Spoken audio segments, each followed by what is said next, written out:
Don't regret it at all. So, Ed, if you could change one thing about yourself, if anything, what would that be and why?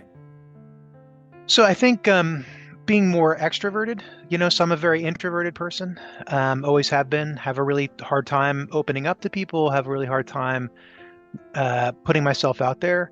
So I think if I could change one thing, I would want to not just be able to do that because you can sort of fake it till you make it, right? But just be wired a little bit of a different way so that you want to do that.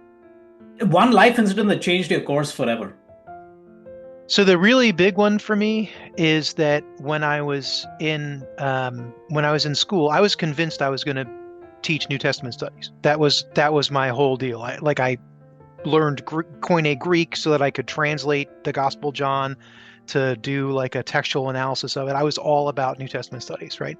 But when I went to apply to a particular grad school program that I wanted to go to do that, just I had a professor that agreed to write me a letter of recommendation, but then, it like dragged on. I had to keep nagging him and I, I'm not the kind of person because I'm introverted to like keep nagging, right?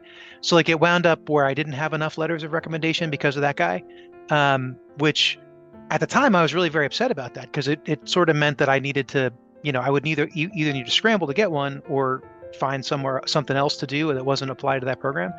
And it turned out that the right decision for me was to not go to that program. So I didn't go. But instead of going, I got a job doing essentially software development.